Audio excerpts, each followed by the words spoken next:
Good afternoon, everyone, and then already good late afternoon from here in Sydney. So I would like to welcome everyone. We are in the, please make sure that you are in the right room.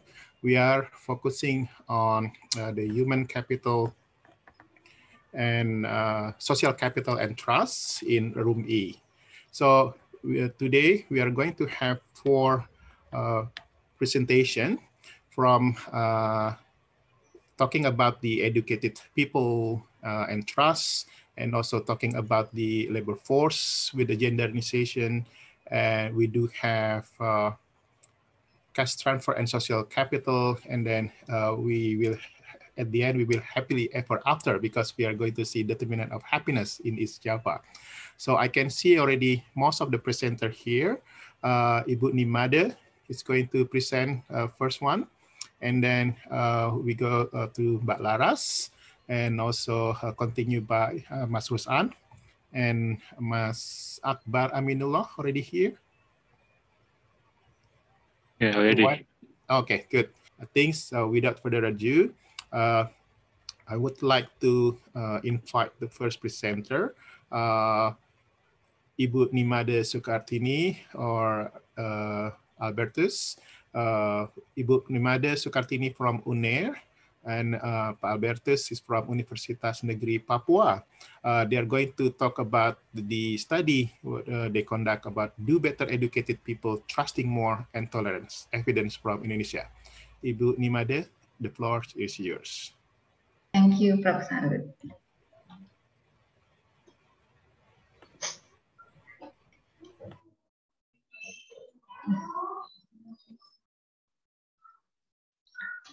Thank you very much, Professor, for the time allocated to me to be the first to present our paper.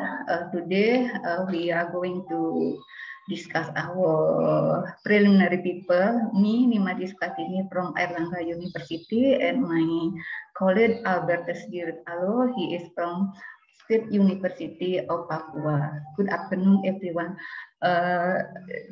The topic is about trust and tolerance among educated people. The first one, we'll try to discuss about trust and development. In a book, a phenomenal book written by Putman, Leonardi, and Meniti in 1993, entitled Making Democracy Work for the Social Capital and Institutional Success. Some lessons learned can be withdraw from this book, said that voluntary and mutual cooperative behavior among farmers during plantation period and harvesting season is a simple form of trust, and this is normally can be said during the agricultural activity, mainly in the rural area. Trust is a productive because trust can make something possible. Without trust, any kind of transaction and commercial transaction cannot be achieved with the optimum value. The book also noticed that ROSCA, kind of roasted shaping association in Indonesia, or in Jawa, we call it arisan, is one a symbol of trust already established in some developing countries in Asia, including Indonesia. And mass economic backwardness in the world, observed by the writer, said that this can be explained because lack of trust and mutual confidence among the community. And then focus on some macro data, especially from world value survey, world development indicator, some studies later, such as Alessina and Ferrara, in 2002, investigate how important is trust for determine the success of economic performance. How do we measure trust? Because trust and tolerance is quite abstract. Most of the recent studies use the word value survey. Hereafter, I will call VPS survey questionnaire. By asking people, generally speaking, would you say that the most people can be trusted, or do you need to be careful in dealing with other people? And trust is measured by focus on the response of the participant can be divided as most people can be trusted. This is a good expectation, cannot be too careful. The second one and the third one don't know. Later study in 2007, Sapienza et al. Adopted the word value survey questionnaire, and following the question, this is applicable in the University of Chicago. Suppose that a new and very desirable department has become available. The University of Chicago organized a lottery to assign it among the many applicants. How confident is the participant regarding the distribution of this new dormitory? So they use four response answer regarding this question. Later, Sapienza also combined this study with the field experimental, how to measure general trust among people. According to Girik and Pantoja 2002 and in the previous study 1994, trust usually a little bit lower among the heterogeneous society. And Fukuyama in another study in 1995 used norm and social value among the community and found that economic performance among several countries in his study and classified as follows. US, Japan, and Germany, according to Fukuyama, is a common country with the community with high trust, while the others study focus on France, Italy, China, Korea, Hong Kong, and Taiwan. According to Fukuyama, this is classified as low trust society. Okay, besides using the word value survey measuring trust, some studies later use a semi-experimental study to measure trust and trustworthiness between nations. Field experiment among the radar ledgers by dropping 20 wallets containing $15 worth of cash and address the full number of the putative owner. And this study found that in Denmark and Norway, a country in Nordic area, the wallet is 100% return.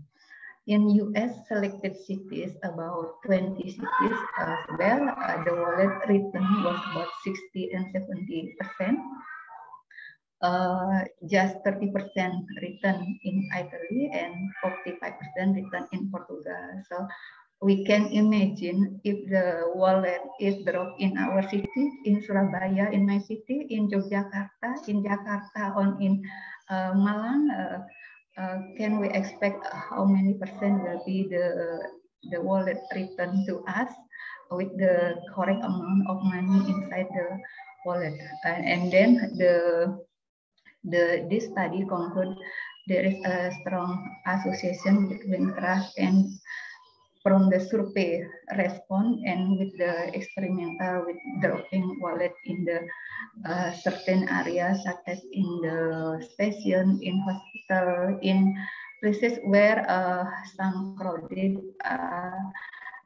usually happen.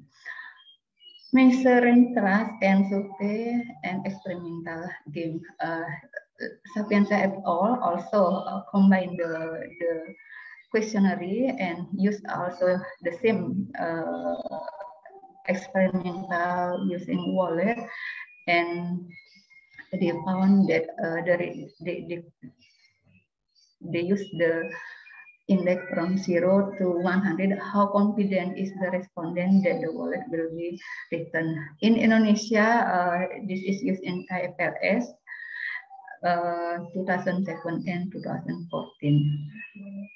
Another measure of measuring trust is using experimental study using trust game. I will not discuss more about this because this study will not use an experimental one, but for the if interesting, we can focus on parent culture, Gracer et al. Study regarding the trust game. Trust and religious tolerance, as far as we concern, maybe among the first studies in Indonesia is Gadjah in 2012, UCE FLS 27, Mr. Religious and Trusting in Indonesia. A couple of information from the Gadjah study is the first one, more religious people are more trusting to their neighbor. Non-linear relationship between trust to stranger and between subjective report of religiosity. The third one, religiosity associated with discriminative trust of co-ethnic and co-religiosity, and negatively with associated with tolerance. If we compare about in-group measure of the trust and tolerance, this is much greater when we associate with the individual characteristics such as gender, education, or per capita income expenditure. Trust to neighbor negatively associated with stranger, and religiosity diversity in the community. Overall, the Gadjah found that tolerance positively correlated with religious diversity, while segregation is negatively correlated with tolerance. In this study, we use cross-sectional data collected from Survei Sosial Ekonomi Nasional called Susenas Modul Hansos in 2014. Trust is measured as index range from 0 to 1, and then we convert into 1 to 100 scale. Trust index is generated from 5 questions in Hansos module block 10. The first one is how confident leave house key to the neighbor, how confident are the participants let children below 12 years old when they go away from house and no one can look after the children. The third one is how trust is about the community leader to the religious leader, and last one is to the village leader. The response, the first one is no trust, less trust, trust, and with high trust. From the individual response, we normalize the data, respective formula used in statistics, and then calculated the index of the trust. And this is the response, basic response in Susenas module Hansos. If we see trusting to the neighbor, let the key house quite high, about 75%. No worry to let the house, the key of the house with the neighbor when we are away from home, and quite high. 60% of the respondents they trust to let their children below 12 years old when they are away from home, and believe that community leader can be trusted, religious and village leader as well. And then regarding the tolerance, similar way with the trust measurement. In this study, we generated from 6 questions regarding do you have friends with different religion? Any of the family member has married with cross religion? Family faith in different religion? Any of your family member has different faith or religion? The question look like this, and the what is agreeing if some religious activity is conducted in our neighborhood. And number 5 is agree for the other religious group to build a holy place for worship, membangun tempat ibadah. And last one, agree for doing activities from different ethnic in the community. We normalize the data and generate the index of tolerance, convert into scale 1 to 100. 0 to 100, sorry. And then this is a simple statistic from the basic response from the consumer. Sorry, from the participant in the survey, agree to have friend in different region, but when it comes with the cross marriage, it's most of them not agree. When come with the religious activity, in between not agree to agree, but just below 1%, say exactly high degree of agreeing with the question. Building a new religious place, not agree is the most answer. If there is activity from different ethnic, also most respond agree, just a little bit below 10% not agree, but strongly agree, also very small response from the Susanna's model answers in 2014. This is the summary statistic. We all collected the data, and all the data accounted for 71,049 participants. And when we try to make a correlation metric with the variable of trust, with the trust response, we found that quite high correlated, moderate 0.5 above until 0.7 with lab house and lab children. And regarding with the tolerance, overall also has a positive correlation, even though the magnitude of the coefficient correlation much lower compared with the trust measurement. Our basic question is, do better educated people, when we said about better educated, is we mean in the participant of Hansos, those with the higher level of education, they can have trusting and tolerance respond more compared with those with the lower level of education. And we have on the first column is all sample, and then we disaggregate the data into not graduated and with just graduate from the elementary school, graduated from Madrasah Ibtidaiyah. I'm sorry if I'm wrongly written the name, or just having packet A. And the last classification is junior high school or graduate from sekolah luar biasa, madrasah sanawiyah, paket B, or senior high school. We classified into this category because the sample size in this is most of the Hansos Susanna's data of education how to say, focus on the element. Majority of the population have education level with the elementary and madrasah, so it means still in the elementary and junior high school. And overall the result is the more majority of the participants reporting less tolerant.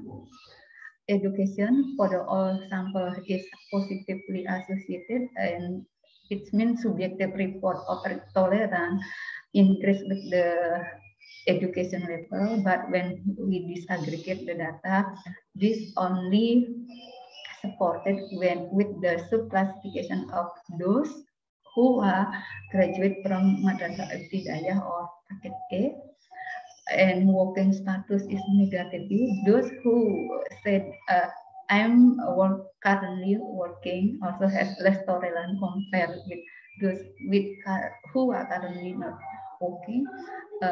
Greater family size negatively associated with the response of tolerance. Female has Maaf, Bu tolerance. Nimade. Yes. You have another 3 minutes. Yes. Okay. And then if we try to figure out more with the trust, it seems quite high with the lower education level, but in some point who graduate from junior high school is the lowest one and increase again up in with the classification number 7 is packet B and graduate from senior high school.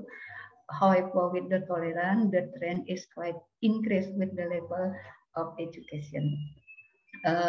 We tried why the actually they are in the same level of classification number 4, 5, and 6, but why the trust is lower with the classification number 6, and here it increased until classification number 4, packet A, but when it decreased again with the classification number 5. We try to what might explain coincide with the education level, and then we try to include the instrument of whether the participant living in the village with high crime level or any type of disaster like losing job or flooding or something else happen in the household, and whether the household member has mobile phone,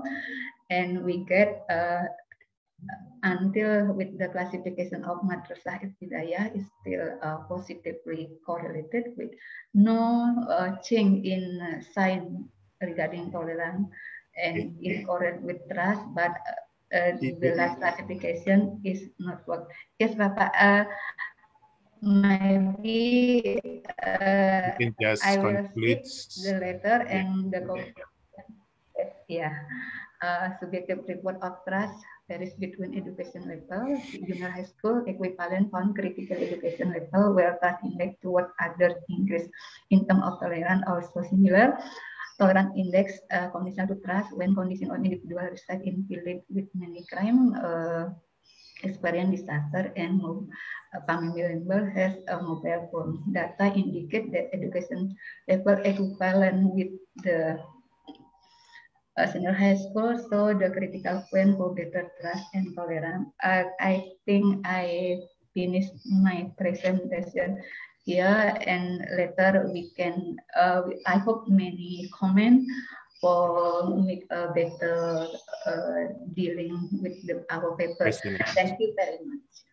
Okay, thank you very much, Ibu Nimade Sukartini. It's very interesting studies. So I think we hold your questions. Ibu Nimade can close the sharing. I would like to invite our second. Sorry. Okay, already. Ellen, can you do it? Yeah, it's already. Okay. I would like to invite the second presenter, Mbak Laras from UGM, who study with Mbak Evi Noor Afifah on the feminization U-curve, the impact of economic development on female labor force participation in Asia. So the floor is yours, Mbak Laras. Okay, can you hear my sound clearly? Yeah. Mr. Muhyiddin? We can see and also clear, yeah. Okay, thank you very much. All right, good afternoon, ladies and gentlemen. First, let me introduce myself. My name is Laras Kinanti. I'm a graduate from Universitas Gadjah, Mada, and I'm currently assisting some research project at Center for Strategic and International Studies Indonesia. In this occasion, I would like to present our presentation entitled Feminization U-curve, It discussed about the impact of economic development on female labor force participation in Asia. I was interested to do this research when I found out that the world population is actually consists of the same percentage of female and male population, but it turns out only 50% of the female in their productive age participate in the labor market. This might seems like not significant numbers, but it actually indicates that half of our human capital is not optimally harnessed. This also shows that there is misallocation of human capital, which can hinder the achievement of optimal productivity. For the female population, their participation in the workplace is important for them to allow women to have control of assets, which correlates with their freedom to make decisions and also to mobilize. Furthermore, it's also important for them to increase the resilience of a household to vulnerabilities, to poverty and crisis, which actually found to be not gender neutral and has more negative impact for women. And this whole issue actually, of course, related to the Sustainable Development Goals effort, which is made by every countries in the world. This is related to the issues of SDGs number 5 about gender equality and women empowerment. Regarding to the female labor force participation issues, one of the theory or hypothesis from Golden explained about the relationship about female labor force participation of FLP with structural change or economic development. So FLP alters along with the economic development, forming a U-shaped curve or called as feminization U-curve hypothesis. The hypothesis explained that FLP will decreases as the economy undergoes structural change from agricultural sector to industrial sector, and it will rise as the economy goes to the service sector. This indicates the importance of economic development dynamics to the FLP, and this also shows that there's a trade-off between economic development and FLP, especially in the negative slope side of the economic transformation. At the same time, the education level during this transformation is actually increasing for the female population, and the fertility rate will decrease for the female. If we see the case in the Asian countries, we can see that overall the average female labor force participation in Asia increased from 1990 until 2018. But if we see the breakdown from the sectoral economic female labor force participation, we can see that in the agricultural and also industrial level, the FLP decreased since 1990, although we can see here after the Asian financial crisis 1998, there's a stagnation or even a little bit slightly increment of the FLP in the industrial sector, but overall it has a decreasing trend. It's different with the FLP in the service sector, which increased since the same period. Well, from the issues and background of the studies, we conclude that the research objective for this research is to observe the relationship between female labor force participation with economic development in Asian countries. And other than that, this research aimed to test the feminization U-curve hypothesis in Asian countries for the period of 1990 until 2018. Well, moving on to the literature review. Based on the literature review, GDP growth will actually cause several change in composition of good and service demand, and also change in the labor market demand composition, which then transmit to the structural change in the industry or in the economy. And this will then affect the labor force participation. But the effect of structural change to the labor force participation is different from female compared to the male population. It doesn't absorb, the industrialization does not absorb as much as female compared to male population. And even in some case, as we have seen in Asia, the industrialization was actually causing the decreasing of female labor force participation in the sector.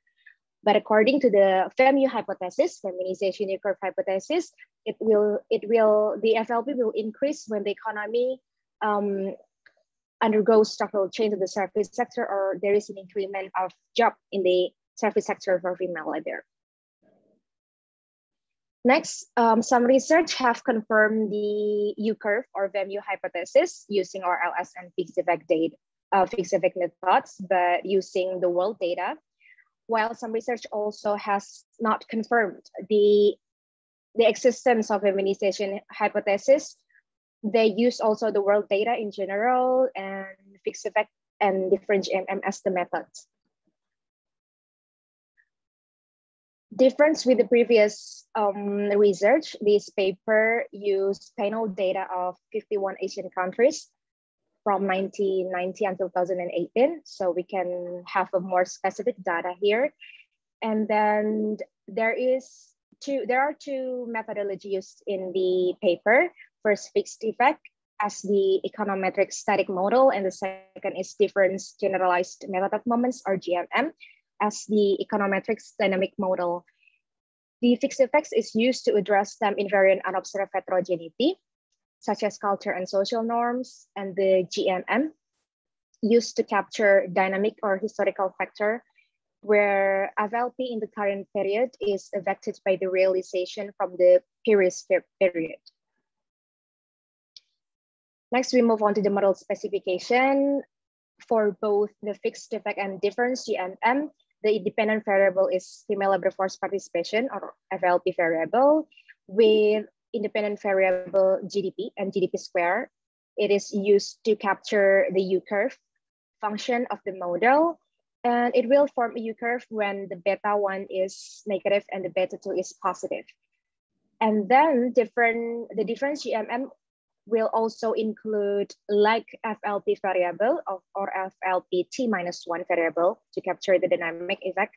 And for both model, we use the X variable as the vector of control variables, which consist of like expectancy, fertility rate, secondary school and tertiary school rate for female, and then also unemployment rate.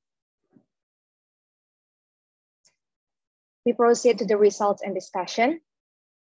So first, I'm gonna explain the descriptive statistic. The average FLP in the Asian countries from the 1990 until 2018 is 48.7%. The lowest is 6.2%, which is a very, very low number. And the highest is Nepal in the level of 84.52%. Okay, first I'm going to discuss about the static model regression result. We can see that from the static model regression result of fixed effect and RLS, here I also put the RLS result to check the robustness of the model. We can see that static model regression forms a U-curve relationship between FLP and GDP, since we can see that the constant of GDP is negative and the GDP square is positive. Thus, from the first result of static model regression, we can confirm the value hypothesis, which explain that FLP decreases when the economy undergoes structural change to the industrial sector and increases as the economy shifts toward the service sector. In addition, to elaborate more about the structural change in Asia, it can be done by observing the average change of sectoral value added. We can see that Asian countries' economies are actually shifting from agricultural sector. It is indicated by the negative value added of agricultural sector, and the economy goes to the industrial sector and also service sector because the value added is positive. But as we have seen in the background, the structural change in the industrial sector are not followed by the increment of female employment in the sector, and even the FLP in the sector is actually decreasing since 1990. And then it's different with the service sector. As we have seen, the structural change in the service sector is followed by the increment of female employment in the service sector. And in addition, for the control variable, the fertility rate has a negative impact to the FLP, while the tertiary school enrollment of female has a positive impact. Next, we proceed to the dynamic model regression result.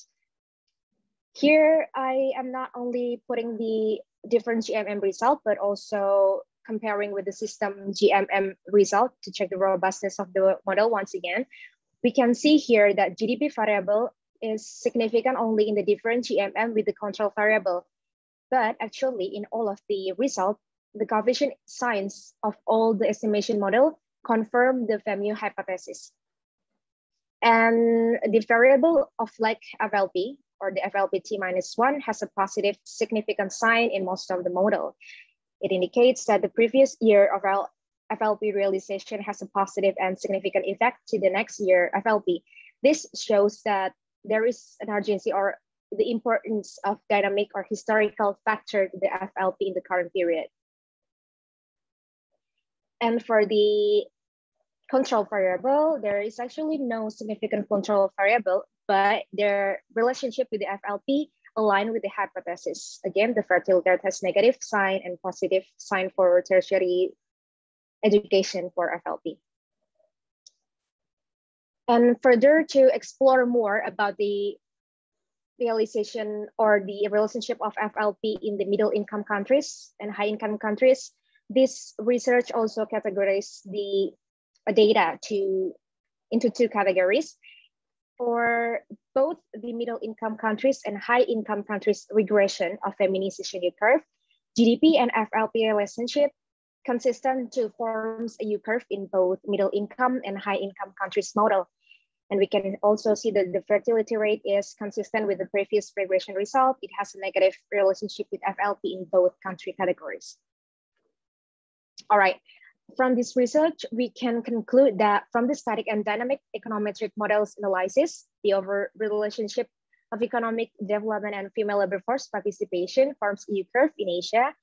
This result also confirmed in the middle and high income country categories regression. And then this research also confirmed the feminization U-curve. It is applied in Asian countries. Thus, it means that female labor force participation decreases when the structural change to industrial sector occurs and increases when the economy begins to the service sector. From the research, we try to draw some policy recommendation or implication from the result. The first, because of the importance of structural change, we think it's important for labor policies to give certain quota for female worker in the workplace to create gender equality in work to maintain female labor force participation in the country. And then second, to protect the female worker in the industrial sector, economic policy which oriented to light manufacturing sector can be encouraged, especially for the country with rapid economic development. Because as we know, manufacturing or industrial sector, which such as the construction sector or mining, is not going to absorb as much as female labor force participation. That's why light manufacturing sector can be one of the options to be applied in the country. And then last but not least, policy to encourage female population to do entrepreneurship, such as by conducting training and easing the productive credit, can also be effective, since it will also create a new job, especially if the manufacturing sectors cannot absorb female workforce. Okay, that is all for our presentation. Thank you very much. Thank you very much, Mbak Laras. It's still giving a lot of time for question and answer. Maybe if the co-author, Mbak Evi, any other additional for few words? Not at all, Pak. Yeah. Thank you. Okay. Mbak Laras, if you can close the sharing. Okay. So as the first presentation, so we are going to hold the question and answer towards at the end, unless it's really burning question or about some explanation. So I would like to invite our third presenter, the studies about target cash transfer and social capital, evidence from experimental and observational data in Indonesia, conducted by under Ristabeth Hesda from Ministry of Finance and also Rusan Nasruddin. So I believe it's going to be presented by Mas Rusan, yeah? No, Mas Andar will present it. Oh, Mas Andar will present. Okay, I would like to invite Mas Andar to present. The time and floor is yours, Mas Andar. Okay, thanks, Pak. I want to share my screen.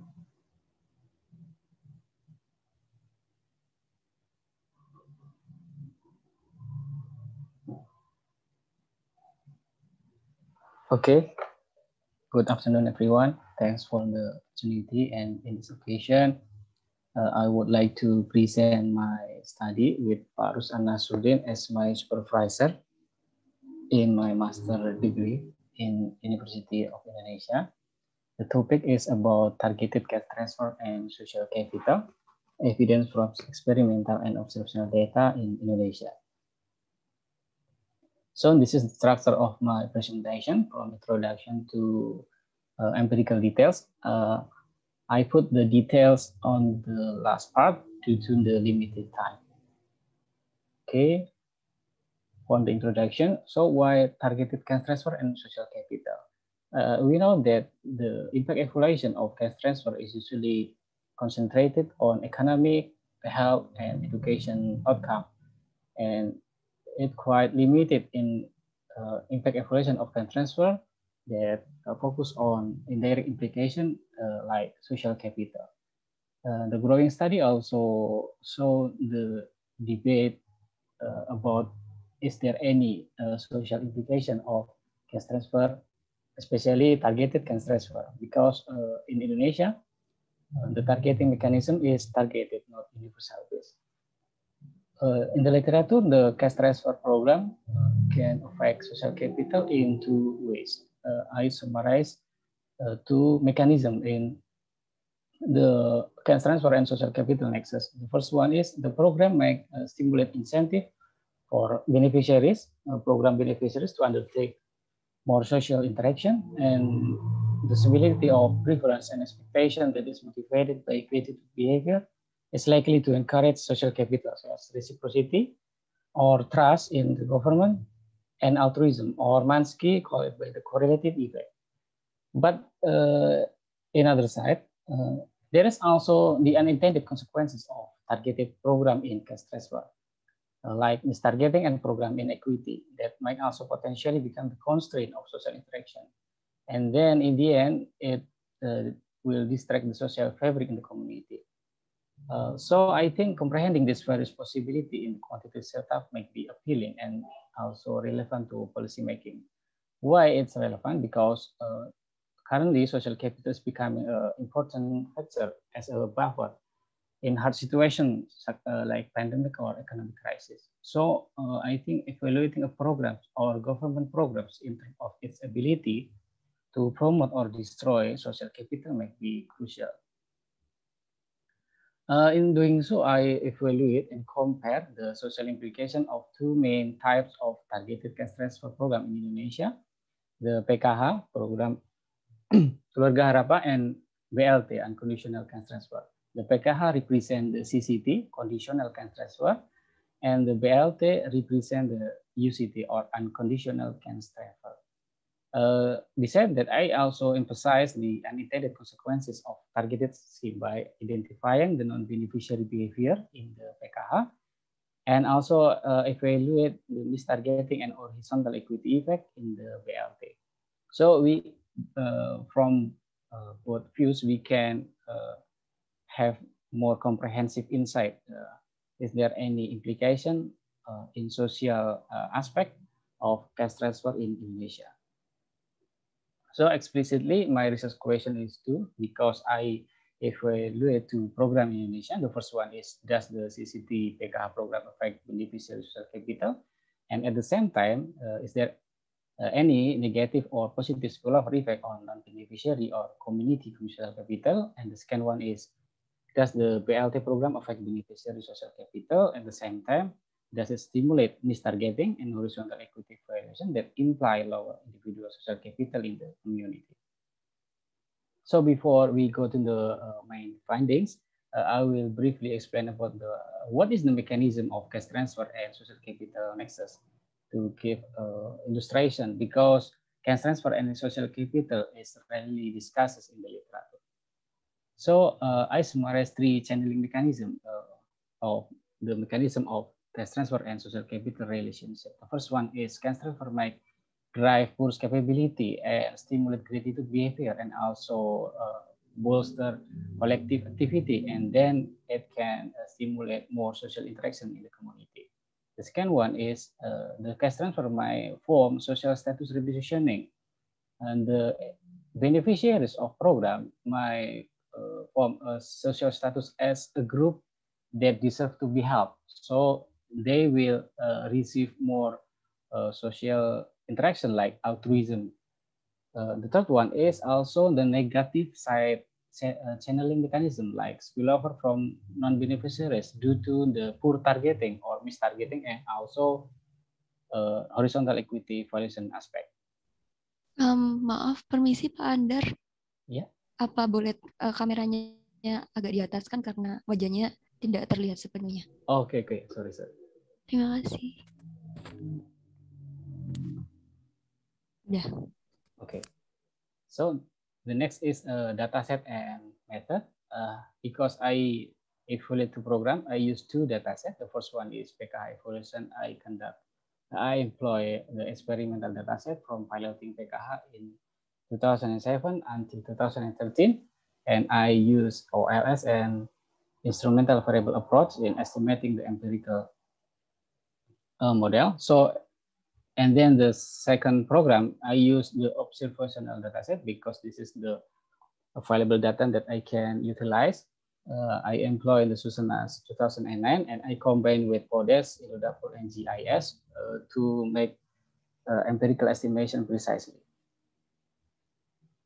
Let's jump to the main findings. Okay, overall, so for the first program, the Wekaha evaluation, surprisingly, the CCT Wekaha is proven to positively affect the social capital in the short and mid-term implementation. And the program also was quite effective because there is no negative spillover on non-beneficiaries household in the Wekaha subdistrict.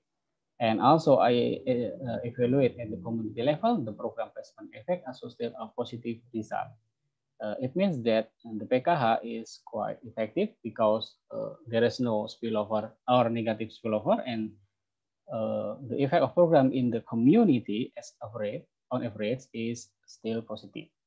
And by magnitude, the effect of Wekaha is moderate because there is a coverage issue because the piloting Wekaha in 2007 is still limited. There is small coverage in the piloting program. The second one, the PLT evaluation that represent the UCT, unconditional funds transfer, and also represent the actual program implementation and larger scale program. The empirical results so consistent or similar with the Wekaha evaluation, which is the BLT also positively affect the beneficiary social capital, but the magnitude is relatively modest. The small effect may correspond to the issue of exclusion error in large-scale program and also horizontal equity valuation, and also the last one is unconditionally filter because the BLT is not have any requirement or mandatory activities that might simulate collective action. It's different with Wekaha evaluation. And I also estimate just the exclusion error and the exclusion error and lower the horizontal equity correspond to lower social capital, and the empirical estimation shows that the exclusion error and lower horizontal equity in larger scale program like BLT in 2008, it corresponds to lower social capital. Besides that, I also estimate what is the social capital component that most crucial aspect that is affected by program. From the estimation, I find that the most crucial aspect that is positively influenced by the growth program is linking aspect or state and society relationship, or we can say that like trust in the government or good perception on government and so on. And the results likely to be motivated by gratitude behavior because the cash transfer probably shows the government presence and seriousness in elevating poverty. So from the both program, we can connecting the dot. The first one is overall in the Indonesian context, the CCT Wekaha is more likely to be more beneficial than UCT because of its conditionality feature. And the empirical estimation also show that the impact of Wekaha is larger than the BLT. besides that, both program evaluation also indicates that the targeted scheme is still produce positive effect on social capital, especially for the beneficiaries. But I also find that there is another or potential problem in larger scale program, such as like BLT 2008, which is the program exclusion error and horizontal equity violation during the implementation is correspond to lower social capital in the community. So the implication is future targeting mechanism, database development and program scheme or mechanism should be prioritized to minimize this problem, especially exclusion error and equity violation, especially when the government intends to maintain the larger scale program or re-expand it, like in the pandemic context. And how to eliminate this problem or exclusion error, at the same time enhance horizontal equity aspect, we have two alternatives. The first one is UDB updating, or UDB is integrated database for social protection program. It consists of 40% poor population that might be eligible to get the social protection program. So we need to update it periodically. And the second one is we might begin to consider the universal based targeting. This is surely can eliminate exclusion error and at the same time enhance horizontal equity in the community. So the last part is the detail of my empirical result from the impact evaluation of Wekaha and BLT. This is the illustration of the effect of Wekaha on beneficiaries, on program beneficiaries, or I call it participation effect. We can see that the effect of program is positive, 0.42 for the beneficiaries. And at the component level, we can see that not all component is significantly affected by the program. It's only the linking aspect or public perception. This is due to the gratitude behavior of beneficiaries that respond to government service in conducting or in alleviating poverty or in helping the people. And the effect is consistent in the 6 years after implementation. And this is the detail of is there any unintended consequences or negative spillover in the community, especially for non-beneficiaries. And the estimation, so there is not significant effect on non-beneficiaries. It means that the non-beneficiaries did not experience the social capital degradation during the Wekaha implementation. And in the community, and on average, the program effect is still positive. For the BLT evaluation that represent the actual implementation and larger scale of social protection program or cash transfer program, the participation effect or the effect of program on the beneficiaries shows a positive significant effect, but the magnitude is very low or modest. It might due to the condition, the unconditionality feature. But the other side, the mistargeting evaluation effect on BLT program, so the potential problematic issue for exclusion error. Exclusion error is when eligible household or eligible person that did not receive the program. So he is eligible but did not receive the program. And this is the main driver of problem in cash transfer program, especially in terms of social capital formation. The horizontal equity estimation also show the consistent result where district with high horizontal equity or vice versa, district with lower horizontal equity correspond to lower social capital. Okay, that's all from me. Thank you, Pak Salut. Okay, thank you, Mas Andar. Very interesting and also impressive studies and quite relevant with our time today. Yeah? So if there is any burning question, like clarification or not. Otherwise, we hold the question toward at the end, so together. So thank you again for the third presentation. So now I would like to ask for the last but not least, Mas Akbar Aminullah from Unibrau. We are going to listen about determinant of happiness, specifically in East Java. The time and floor is yours, Mas Akbar. Thank you.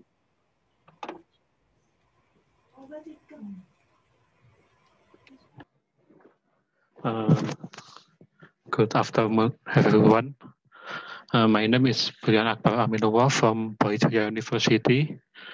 I would like to present my research.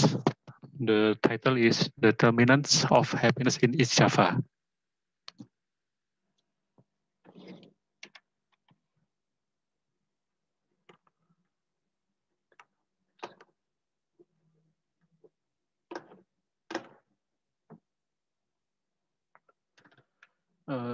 The background of this study, there are many factors in economics and happiness. The first one is maximize utilities as the theory base. The second one is welfare. Graham 29 is the output of welfare is psychology and economics. And the last one is pembukaan Undang-Undang Dasar 45. The output is society welfare following social conditions. In this picture, we have the data about the happiness and the GDP. In GDP, East Java is the second largest GDP in Indonesia, but the happiness index shows that Yogyakarta is the happiest province in Indonesia. Also, the objectives of this research to see of economics factors consisting of income and type of work on happiness in East Java. The second, to see influence of demographic factors consisting of status in the family, marital status, age, gender, and area of residence on happiness in East Java. And the last, to see influence of social factors consisting of education and health on happiness in East Java. The literature review, Finhoven, revealed that field of sociology, happiness is a description of all sides of a person's life as a whole. Deno et al., Finhoven state that there are cognitive and affective components in describing happiness. Andrew Eacock and Claudia Senig, economic growth reflects the state of happiness in a country. And the last one, Feuerstutzer, Halliwell, Flover, Oswald state that getting married makes people happier. The methodology, I use a quantitative approach with using IFLS 5 with the model OLS with profit after regression with profit, marginal effect after profit, and use goodness of fit test. The variables I use dummy. The first one is higher education, which is 1 is high and 0 is low. The second one is income, cannot change to dummy variable. The third, type of work, 1 is a formal work and 0 in informal work. The fourth, marital, the 1 is married, 0 is not married. The fifth, hometown, the 1 is live in town, and the 0 live in village. The sixth, gender, 1 for male and 0 for female. The seventh, health, 1 for health, 0 for not health. And the last one is age, cannot change to dummy variable. The research, there are 7 significant variables: education, health, formal sector, type of work, gender, merit, location, and income. With the goodness of fit is 85.88%. The result of the likelihood comparison test are LRC 11 with a probability 0.000. This is the happiness is the factor of economics is income is have the positive. It means the residents of East Java is happier if they have higher income. But the type of work, the resident of East Java is happier if they are in informal sector. And the second factor is demographic. The resident of East Java is happier if they are married and they are live in village and they are male. And the social resident in East Java is happier if they are have more health and have higher education.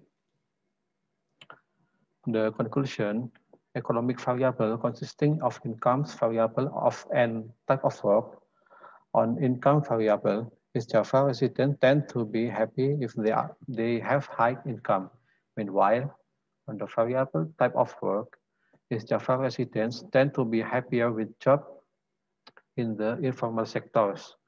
Demographic variable consisting of variable of marital status, gender, and area of residence.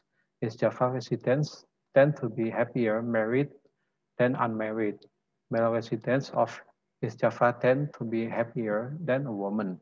And East Java residents tend to be happier living in a rural area or village than urban areas. Social variable consisting of education and health variables. On the education variable, East Java residents tend to be happy with a higher education level. And on the health variable, healthy East Java residents tend to be happier than those who are sick. Thank you very much. Thank you very much, Mas Akbar. It's really interesting, and we should be happy at the end of this one, right? Yeah. So if we can stop this sharing one, so then we. Okay, I would like to invite the 4 presenter and also maybe the co-author if there's, so then we can see each other here. Is that possible, Mbak Ellen, to put everyone, all the presenter together, or is it not possible to put together? I think it's possible. Okay, so if possible, so we can have like 4 pictures of the presenter, or together with co-author if they are here, like Mas Rusan is here, Mbak Evi is here, and Bu Ni ada co-author? Yes. Pak Albert also. Okay, Albert is here. So I checked the question and answer box in Wova. There are not yet a question, and also there are no question in chat here.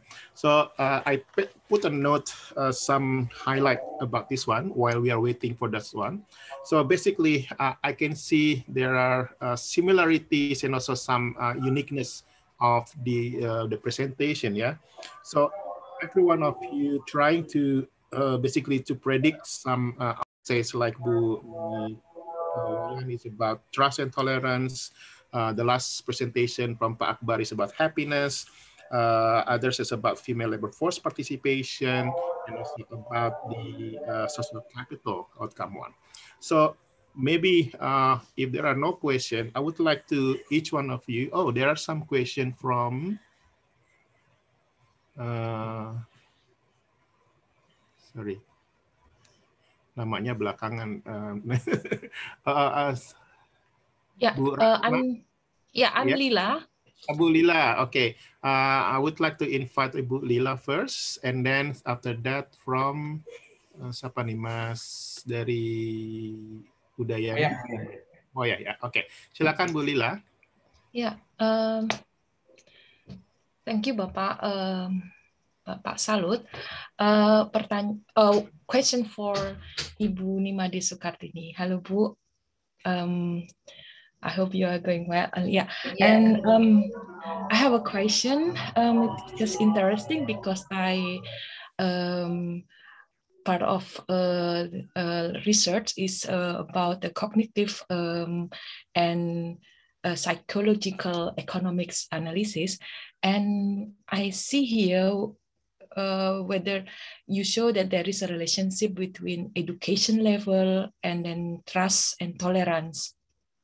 Do you see any variation across what is rural or across ethnic? Because I want to see as a major sources of this variation, which can be a policy implication in the future.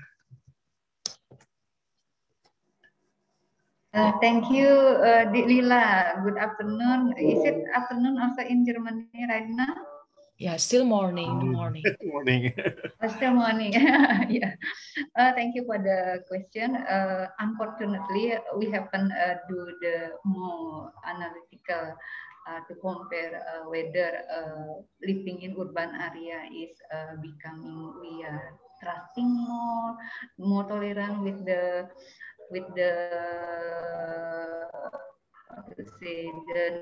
our neighborhood, but this is a good insight. We will do it later. We also haven't do with the co-ethnicity because we just we will try to run this first, and then later we have to revise our paper. But this is a good suggestion. Pak Albertus Girik Allo would be happy to reconsider with this point. Unfortunately, we haven't do this, Lila.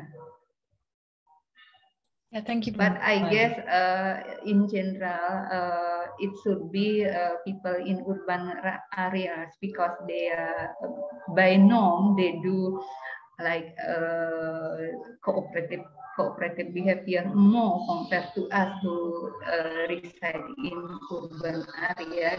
This is just my guess.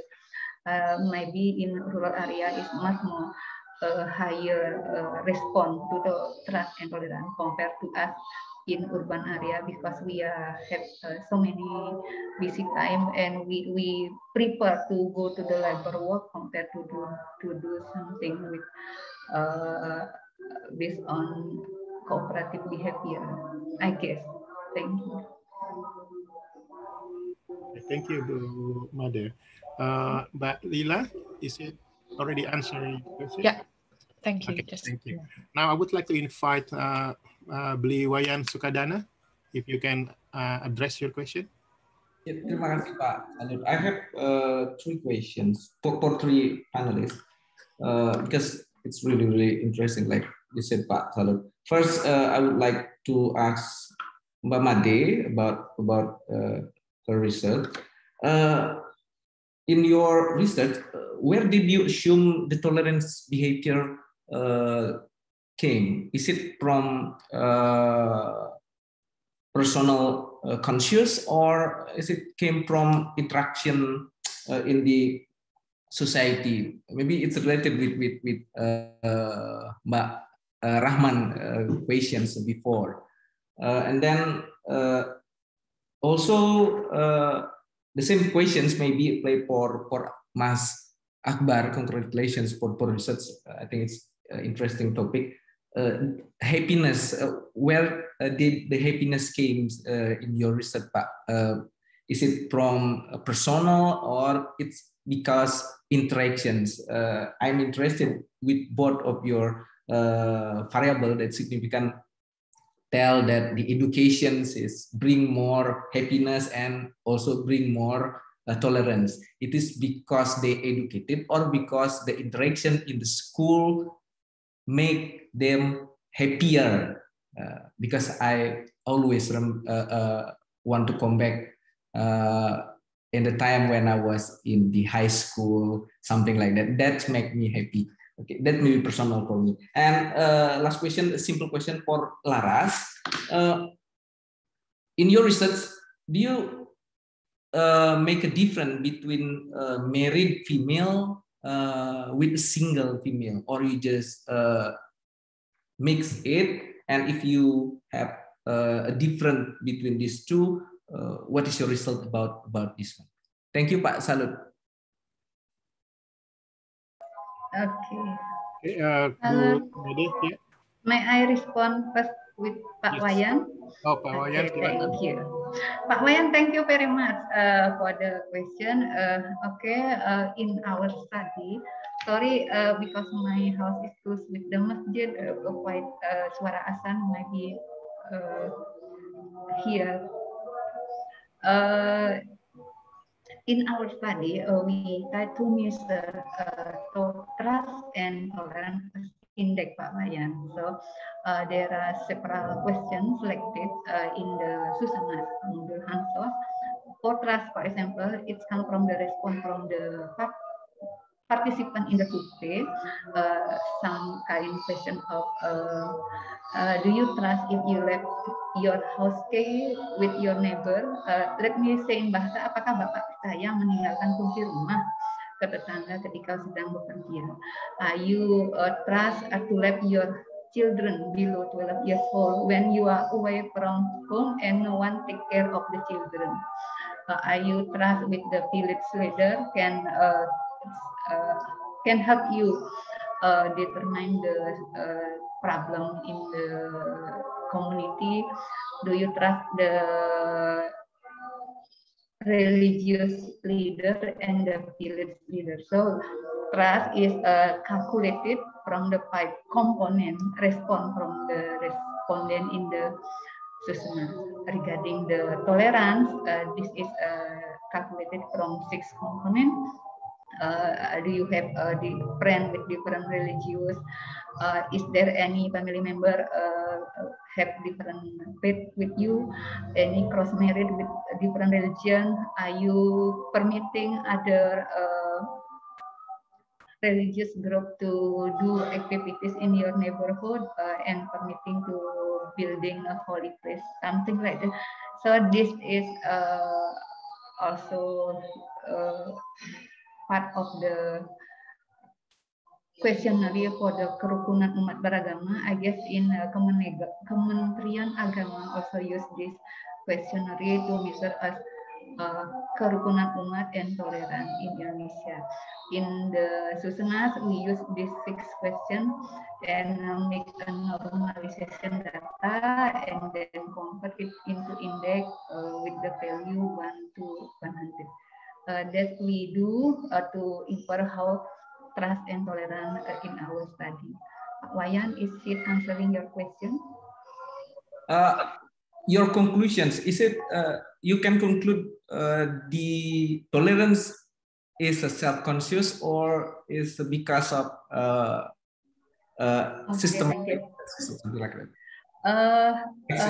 Practically, we expecting because there are some old proof the highest result of education is trust and tolerance. So we are expecting that the more educated people in our community, we can trusting more and tolerance. But in this study, we found that when exogenous result happen to us, sometimes trust and tolerance is how to say deteriorate, because this is a response of how to say subjective response. So just in point in time, when you have something bad compared to other people, maybe it's influence our subjective report regarding how trusting we are to our neighbor, how tolerant we are with the differences in practicing faith in our community.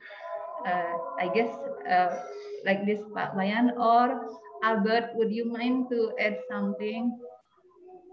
Maybe we can give to Pak Akbar first and also Mbak Laras, and then. Yeah, thank you.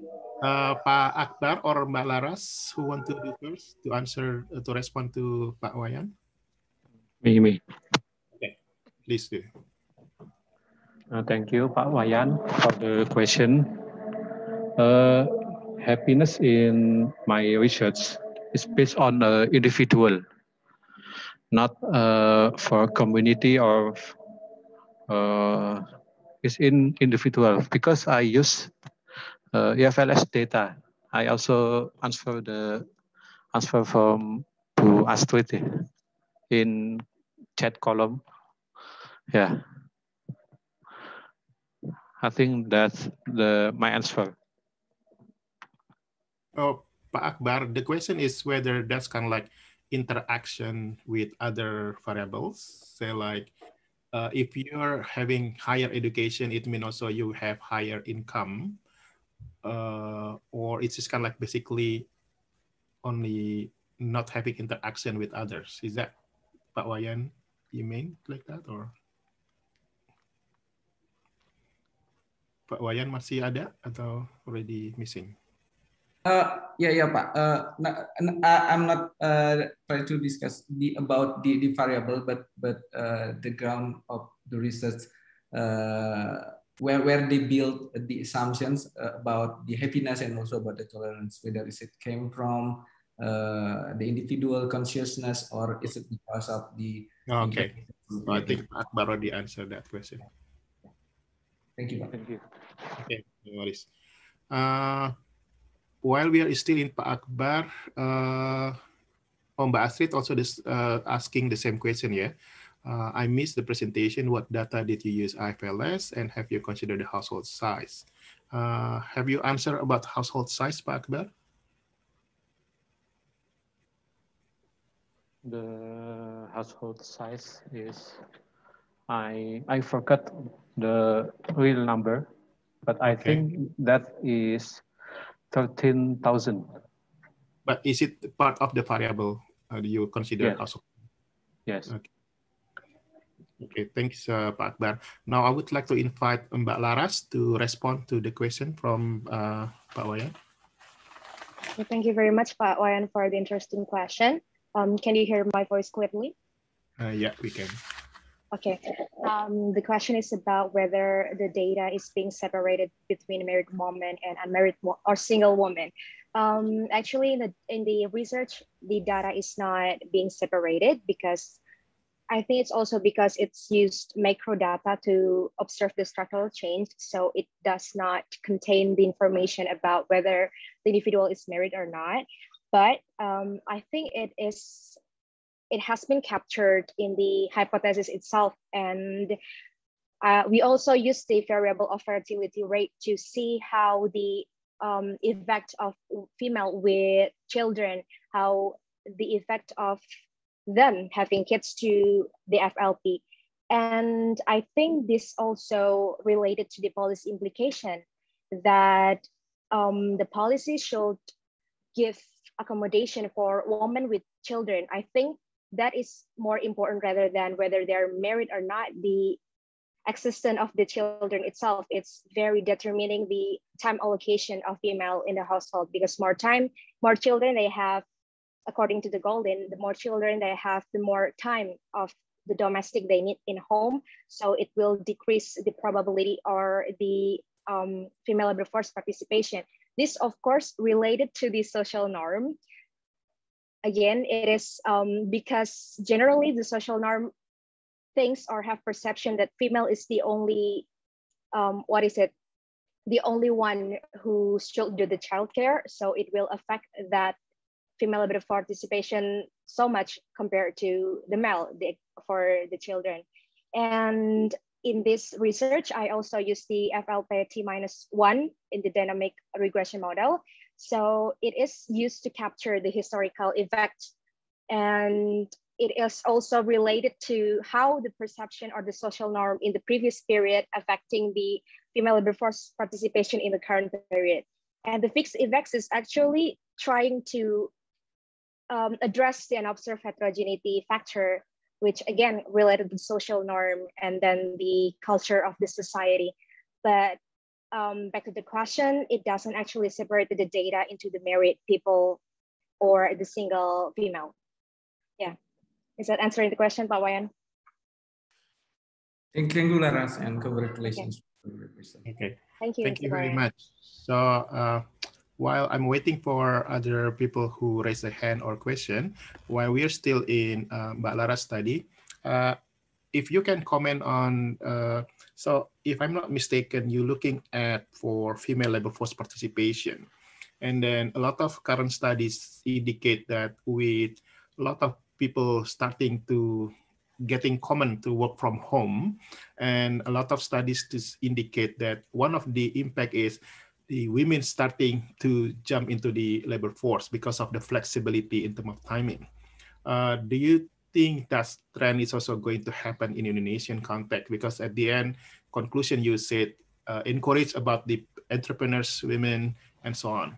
So that's the first question. The second question is, what is the reason you use fertility indicators there rather than say like age of marriage? Because usually the participation is starting declining for among the women when it goes to the marriage or having children.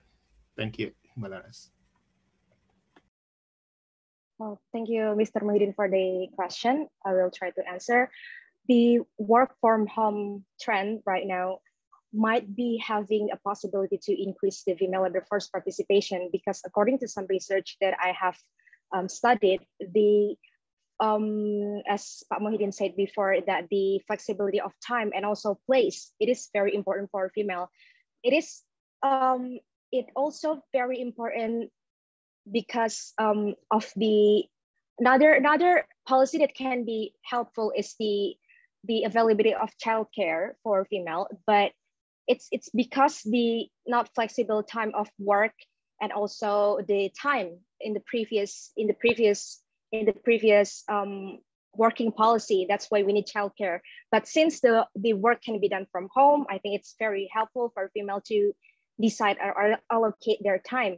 And according to previous research by Lim, the Asian financial crisis, it is one of the reasons why I am interested to observe the research in the Asian countries. It's because there is a research that say that the Asian financial crisis can cause the female labor force participation to increase, as I have shown in the data that it is true that after the 1998 until the beginning of 2000s, the female labor force participation in industrial sector increasing. According to the LIM, it is one of the way as a coping mechanism of female or the household to address or to create more resilience of the household toward the vulnerabilities. And so I think the work from home trend could also, having a permanent impact after this, which I think is going to be very interesting to be discussed later in the next research. But yes, according to previous research, a crisis can cause a permanent impact of female labor force participation dynamics in the economy. And then to the next question, I think maybe the reason that I use fertility rate instead of the marriage age, is that true, Mr. Muhyiddin? Yeah, first, maybe I would say again that it is because of the research using the macro data instead of the micro data. I think that is what is the limitation of micro data is actually sometimes it's not really capturing the age of the individual. But again, I think the fertility rate is pretty much enough for the macro data because in the hypothesis itself, the thing that causing the dynamics of LLP is the children of, because it is the one that is affecting a lot to the dynamics of the female labor force participation. So instead of fertility rate, instead of the marriage age, the fertility rate is being used. Okay, is that answering the question, Mr. Muhyiddin? Yeah, it's very much. Okay. No, because I'm also interested in studying about the labor force participation. Usually the female is kind of like low when they are young, and then a little bit higher when it is become working age population, but little bit declining during the parenthood, and again little bit up, then decline. So that's why I was thinking like the age does matter a lot rather than fertility. Fertility rate. Anyway, thank you very much. Thank you very much. Maybe we can move to the third presenter from Mas Andar and also Mas Rusan. Any question from the audience? If not, I do have some, maybe some need clarification from Mas Andar and also Mas Rusan. So your study looking at the BLT, the cash transfers and social capital, using this is the latest period, right? Oh no, the BLT is 2008 and 9. 89, the one. Yes, until because the data availability. Oh, I see. I just wonder if you can break out, because the causes of BLT has different in every period. Sometimes because of the crisis, sometimes like these days it's more because of the pandemic one. I was wondering if you separate between those main causes of the BLT, why they put the BLT. Do you think the result going to be different or still kind of like very much the same? Thank you. Regarding the context, maybe the context of the program motivation, I think in 2008 and 2009, BLT in that period is motivated by oil price, the rising oil price and the subsidy removal. So the poor household get the incentive for that oil price rising. And I think the context is very crucial.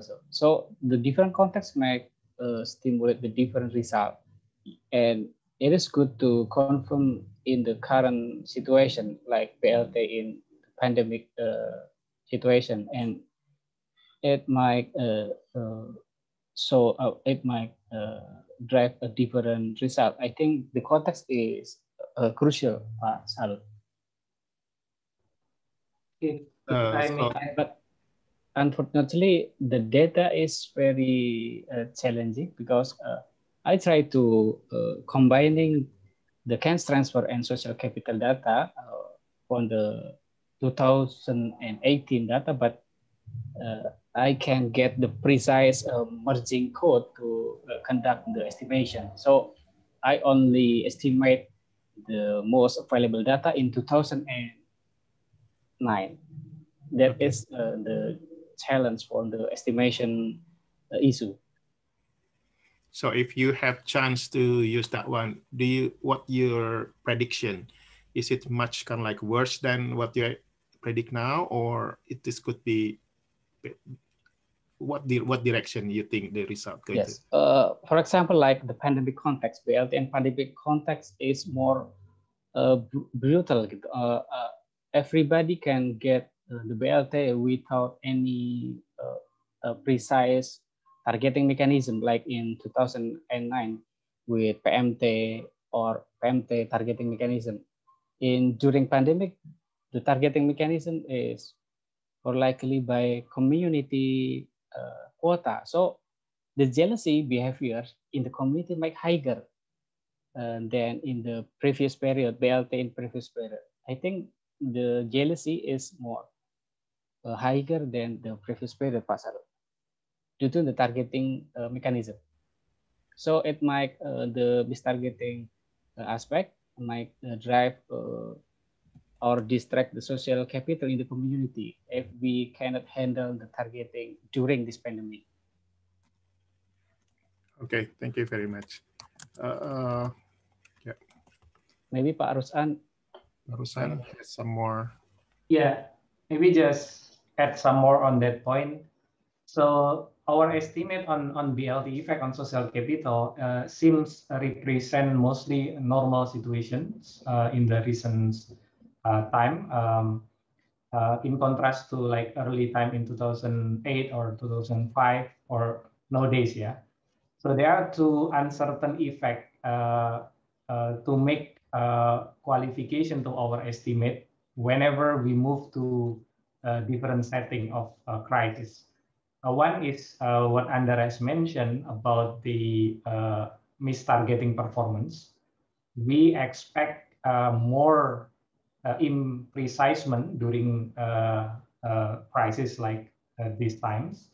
So in our analysis, we found that this imprecisement might contribute to the adverse effect to the social capital. And second, because of the crisis itself, sometimes people who acknowledge the crisis itself might be more acceptable or more tolerant about this, what is mistargeting in the sense of the inclusion error, yeah, but not the exclusion error. So that's fine to have everybody get the help rather than missing who actually eligible. So yeah, it also could be moderated. So this is the two trajectory that we could guess in what direction would be the magnitude size will be affected from our estimate. That's a very relevant question, and thanks, Pak Salut. Thank you very much, Master Sign, for additional one. So is there anyone raised question? No, I couldn't see yet. So maybe we move to the fourth presenter, Pak Akbar. I also have some notes for you. One of your, I mean, basically you're trying to measure about happiness and then with several variables to predict that one.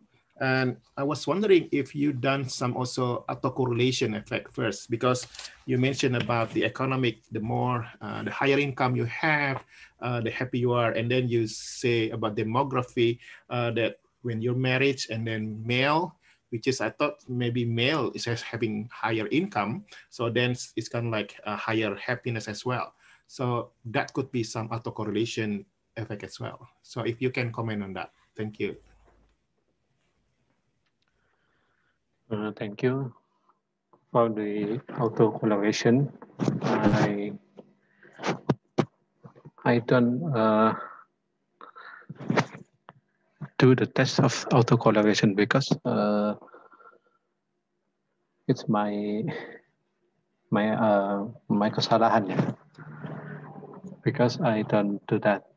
I think that because my lecture, my pembimbing is us to don't do the autocorrelation test. Oh ya, thank you. Nggak apa-apa, Pak. Kita kan lagi belajar juga. It's okay. Yeah. Any other? Oh, dari Mbak Lila. Mbak Lila, if you want to ask question, please.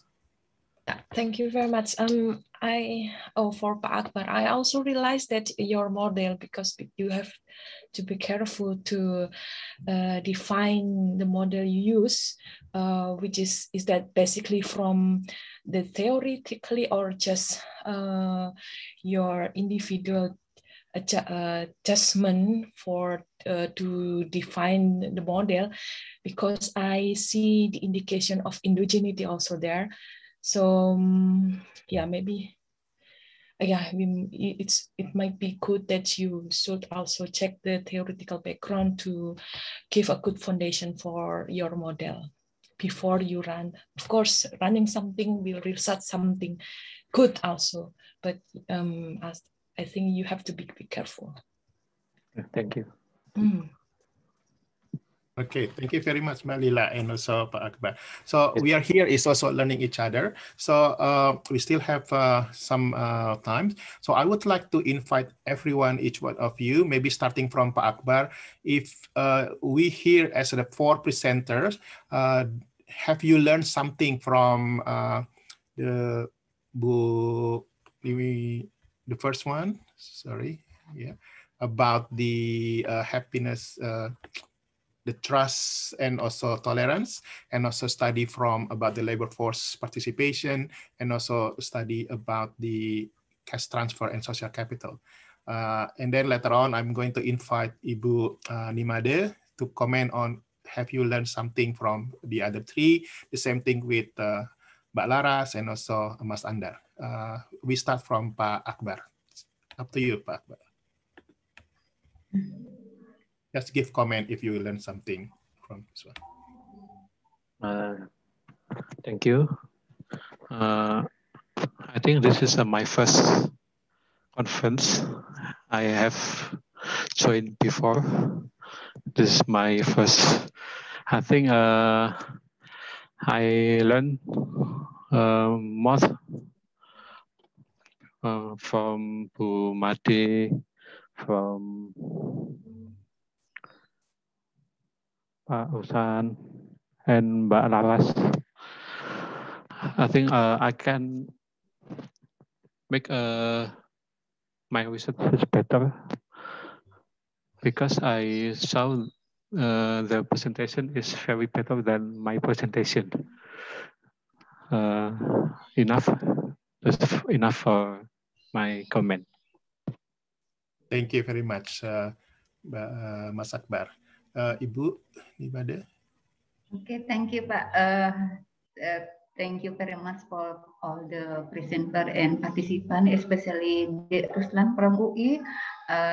He gave me a good reference to how to improve the quality of my paper based on the recent published paper from UI, the Yudhistira.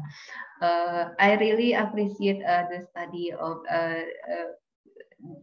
your student in University of Indonesia, the Ruslan, regarding the BLT. We are eager to know a lot about is the BLT really has a good impact on the welfare in terms of economics and non-economics. And this is a really good study, combines so many data sources, Susanas, and Podes as well, and also utilize most sophisticated, how to say, you use impact, a kind of impact evaluation, and we do learn a lot from the presentation today. I like also put my respect to the presenter Pak Akbar from Brawijaya University. Yes, happiness is subjective, but this is a combination of the economic indicator rationally. So we not only consider as money as a source of our welfare, but we also do indicate our happiness quality. The EP and team is I really appreciate you use worldwide data in Asia regarding female labor participation. Nice to know in the future study of your paper, and thank you for all the presenter. It's really a good moment to share each other and improve our knowledge. Thank you very much. Thank you, Pak Saud. Okay, thank you, Bu Niman. Pak Albertus, if you want to give 1 or 2 more minutes. If not, not. Thank you. So no more further. No, sir. Okay. Thank you, sir. Yeah, I would like to invite Mbak Laras to give the same comment about what you have learned and then your expectation. Thank you. Thank you very much, Pak Muhyiddin. I would like to appreciate all of the panelists today, Pak Andar, Bu Made, Pak Akbar, and also Pak Ruslan. I learned a lot during your presentation, and it gets me also inspired about the other topics that can be elaborated. And especially, I also interested to the research we just talked about, the micro study from some panelists. I think it is very interesting also to do the female labor force participation research in the micro level rather than just in the macro level, so that it can be seen that how the merit or single female can affect the FLP as being questioned by Pak Wayan, or about the marriage age, I think it can be also captured with the micro data instead of the macro data as being asked by Pak Muhyiddin. So I think it will be interesting also to do some research, the further research about that next time. But I think the other research that can be elaborated from the discussion also, it is about how the COVID-19, what is it, the perspective of female labor force participation from the COVID-19 lens. I think it will be also interested to do a contemporary discussion regarding to that, so that it can be relevant more to the current situation. And yeah, I think that's it all. Thank you very much. Last but not least, Mas Akbar, Mas Andar or Mas Ruslan. Okay, thanks, Pak Sarut. First, I would like to appreciate to all panelists, presenter in this conference. Similar to Mas Akbar, this is also my first conference, and I got a lot of experience from this conference, especially in the heterogeneity of social capital topic in happiness, in trust, tolerance, and also in female labor participation from Laras.